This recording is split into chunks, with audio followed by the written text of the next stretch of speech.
Assalamualaikum warahmatullahi wabarakatuh. Yang saya hormati Bapak dan Ibu dosen penguji, yang saya hormati Bapak Luluk Lusiantoro, SE, MSc, PhD sebagai dosen pembimbing. Saya Aceh Rahmat, mahasiswa MBA UGM, Kampus Jakarta, Angkatan Semba 43, Konsentrasi Operations. Pada kesempatan ini, izinkan saya mempresentasikan hasil penelitian tesis saya yang berjudul Analisis Penanganan Backorder Produk Ekspor pada Perusahaan Modal Asing PT Taiso Farmaseutika Indonesia Tbk, selanjutnya disebut sebagai PT Taiso. PT Taiso merupakan perusahaan yang bergerak di bidang farmasi yang memproduksi obat seperti Counterpan, Tempra, dan juga Teragran. Dalam menjalankan bisnisnya, PT Taiso ditunjang dengan 3 pilar bisnis. Yang pertama, pasar domestik yang berkontribusi sebesar 76% dari revenue. Pasar ekspor berkontribusi sebesar 22% dengan negara tujuan Filipina, Thailand, Singapura, Myanmar, Hong Kong, dan Jepang. Selain itu, PT Taiso juga menyediakan jasa maklon atau toll manufacturing yang berkontribusi sebesar 1% dari revenue. Saat ini customer-nya adalah PT Johnson Johnson. Latar belakang dari penelitian ini, yang pertama, bisnis ekspor mengalami permasalahan backorder. Yang kedua, terdapat kurangnya penelitian yang membahas rantai pasokan farmasi. Yang ketiga, strategi manajemen backorder yang efektif dapat membantu perusahaan untuk mengurangi dampak negatif dari backorder, termasuk kerugian finansial dan juga reputasi. Rumusan masalah yang diangkat dalam penelitian ini yaitu besarnya nilai backorder sebesar 5,4 miliar rupiah atau sebesar 2,3% dari nilai penjualan ekspor PT Taiso. Backorder terbesar terjadi pada produk Tempra sebesar 61% atau sebesar 3,3 miliar rupiah dan 39% pada produk Counterpan atau sebesar 2,1 miliar rupiah.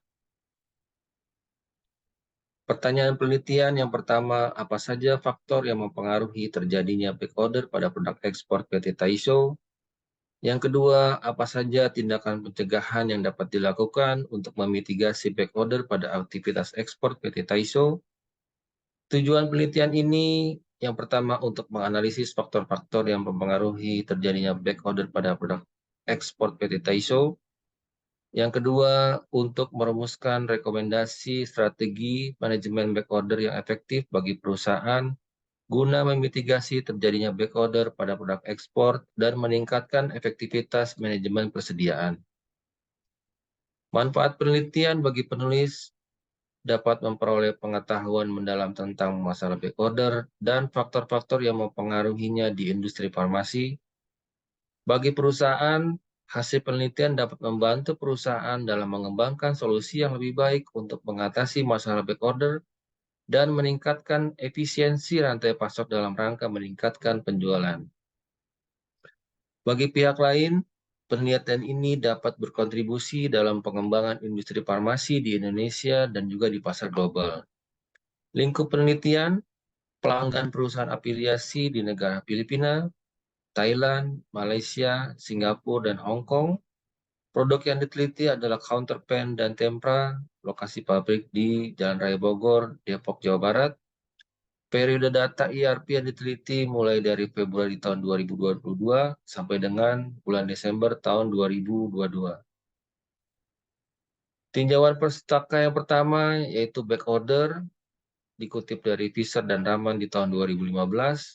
Manajemen rantai pasok, dikutip dari Menzer dan kawan-kawan di tahun 2001. Manajemen persediaan, dikutip dari Singh dan Berma di tahun 2018.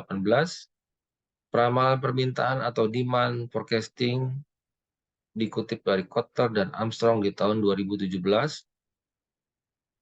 House of Risk, dikutip dari Pujawan dan Gradin tahun 2009. Terdapat dua bagian dalam model House of Risk, yaitu HOR 1 dan HOR 2. HOR fase 1 akan mengidentifikasi kejadian risiko atau risk event dan agen risiko atau risk agent. HOR fase 2, perancangan strategi mitigasi penanganan agen risiko, kategori prioritas. Output dari HOR 1 akan digunakan sebagai input HOR 2. Metode penelitian ini, desain penelitian yang digunakan adalah studi kasus, strategi penelitian menggunakan kualitatif, analisis data menggunakan House of Risk, lokasi penelitian di PT Taiso, sumber data primer menggunakan wawancara dan kuesioner, sumber data sekunder menggunakan laporan keuangan PT Taiso, dan juga demand and supply chain report. Waktu pengumpulan data mulai dari Februari tahun 2023 sampai dengan bulan November tahun 2023. Instrumen penelitian yang digunakan adalah wawancara, di mana respondennya adalah 3 orang yang terkait dengan aktivitas ekspor. Yang pertama adalah section head PPIC, yang kedua supply chain, dan yang ketiga adalah procurement. Setelah dilakukan wawancara, akan dilakukan kuesioner untuk mendapatkan nilai hasil House of Risk yang terdiri dari 2 tahap, yaitu tahap pertama dan tahap kedua. Alur pelaksanaan penelitian dimulai dengan menentukan masalah penelitian, lalu menentukan desain penelitian, kemudian menentukan tinjauan pustaka, lalu mempersiapkan pertanyaan dan protokol wawancara, pengumpulan data dari wawancara, kuesioner, dan data perusahaan, kemudian melakukan analisis data dan interpretasi atas penelitian yang dilakukan dengan metode House of Risk, dan yang terakhir, pelaporan hasil penelitian.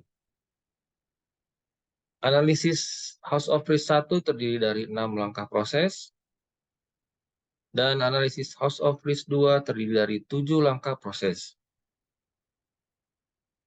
Alur proses operasional ekspor PT Taiso secara garis besar dibagi menjadi 4 proses, yaitu penerimaan purchase order dari customer, yang kedua pengadaan bahan mentah dan kemasan, yang ketiga proses produksi, dan yang terakhir adalah proses pengiriman produk ke pelanggan.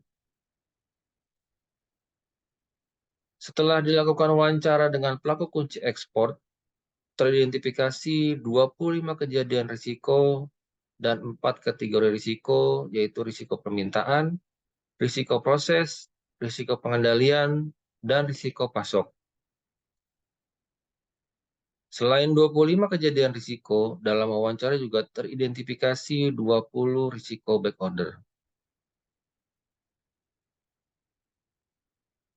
Setelah melakukan penilaian terhadap dampak risiko atau severity dan melakukan penilaian terhadap kemungkinan seberapa sering sumber tersebut terjadi, lalu dikembangkan matriks korelasi antara sumber risiko dan risiko yang terjadi.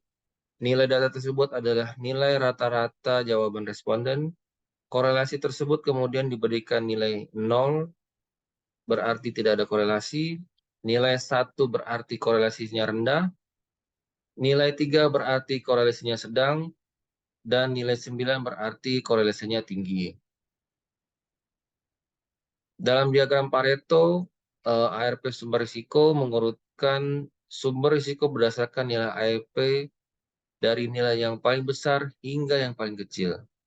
Lalu menyusun sumber risiko berdasarkan nilai ARP secara Pareto dengan memilih sumber risiko yang memberikan kontribusi sebesar 70% terhadap nilai total ARP. Pada tahap House of Risk 2, identifikasi tindakan perbaikan dengan memilih sejumlah sumber risiko dengan menggunakan analisis Pareto dari nilai ARP. Sumber risiko yang dipilih adalah yang menyumbang 75% dari nilai total ARP keseluruhan. Mengidentifikasi tindakan yang dianggap penting untuk mencegah risiko yang terjadi. Pada mitigasi, tindakan perbaikan sumber risiko ditentukan dengan hubungan antara tindakan pencegahan dengan tiap sumber risiko. Nilai yang diberikan adalah 0 menggambarkan tidak ada hubungan, 1 hubungannya rendah, 3 hubungannya moderat, dan 9 hubungannya tinggi. Lalu dihitung total effectiveness to difficulty ratio dengan mengurutkan prioritas untuk tiap tindakan dimulai dari tindakan nilai yang terbesar.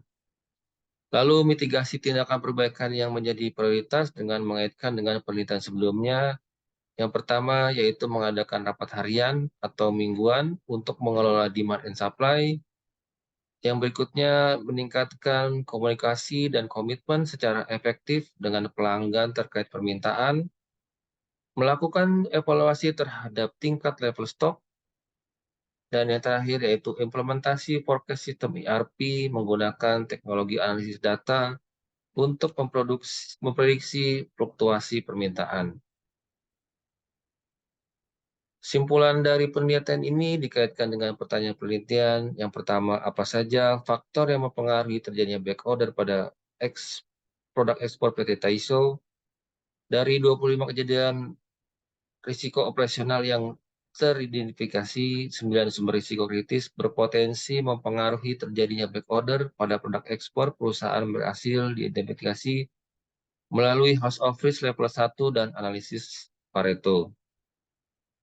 Lalu pertanyaan berikutnya adalah, apa saja tindakan pencegahan yang dapat dilakukan untuk memitigasi backorder pada aktivitas ekspor PT Taiso? Di sini teridentifikasi sebanyak 12 mitigasi tindakan perbaikan sebagai langkah-langkah pencegahan untuk mengatasi sumber risiko yang telah diidentifikasi. Melalui pendekatan ini, berhasil diprioritaskan sejumlah tindakan perbaikan berdasarkan kriteria keefektifan dan kemudahan pelaksanaannya. Saran dari peneliti yang pertama melibatkan pengujian dan evaluasi langsung terhadap implementasi tindakan perbaikan yang direkomendasikan dalam upaya mengurangi risiko backorder. Dan yang kedua yaitu melibatkan penelitian lebih lanjut yang mencakup analisis biaya terkait backorder dalam aktivitas ekspor. Hal ini mencakup biaya yang timbul akibat kejadian backorder, seperti biaya pengiriman, potensi kehilangan pelanggan, dan juga dampak finansial lainnya. Sekian dan terima kasih. Saya sampaikan wassalamualaikum warahmatullahi wabarakatuh.